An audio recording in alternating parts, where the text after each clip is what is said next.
शबरी की कथा। शबरी का वास्तविक नाम श्रमणा था। वह श्री राम की अनन्य भक्त थी। शबरी का जन्म भील जाति में हुआ था। जब उसका विवाह होने वाला था तो अगले दिन भोजन के लिए काफी बकरियों की बलि दी जानी थी। ये बात पता लगते ही उसने अपनी माता से इस जीव हत्या का रोकने का अनुरोध किया, पर उसकी माता ने बताया कि वे भील हैं और यह उनके यहाँ का नियम है कि बारात का स्वागत इसी भोजन से होता है। वह ये बात सहन नहीं कर सकी। शबरी नहीं चाहती थी कि उसके कारण इतने सारे जीवों की हत्या हो, अतः वह चुपचाप रात के समय घर छोड़कर जंगलों की ओर निकल पड़ी।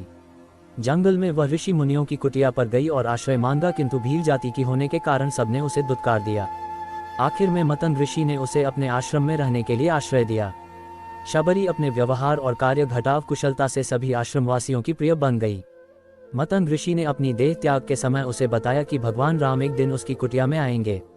वह उनकी प्रतीक्षा करे, वही उसका उद्धार करेंगे। दिन बीतते रहे। शबरी रोज सारे मार्ग और कुटिया की सफाई करती और प्रभु राम की प्रतीक्षा करती। ऐसे करते करते वह बूढ़ी हो चली, पर प्रतीक्षा करना नहीं छोड़ी, क्योंकि गुरु के वचन जो थे। शबरी ने सारा जीवन श्री राम की प्रतीक्षा की।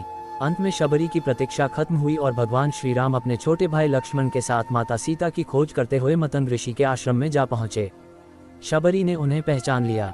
उसने प्रभु श्री रामचंद्र जी का आदर सत्कार किया। शबरी भागकर कंदघटाव मूल लेकर आई। कंदघटाव मूलों के साथ वह कुछ जंगली बेर भी लाई थी। कंदघटाव मूलों को उसने भगवान को अर्पण कर दिया, पर बेरों को देने का साहस नहीं कर पा रही थी। कहीं बेर खराब और खट्टे न निकले, इस बात का उसे भय था। उसने बेरों को चखना आरंभ कर दिया। अच्छे और मीठे बेर वह बिना किसी संकोच के श्रीराम को देने लगी। श्रीराम उसकी सरलता पर मुग्ध थे। उन्होंने बड़े प्रेम से जूठे बेर खाए।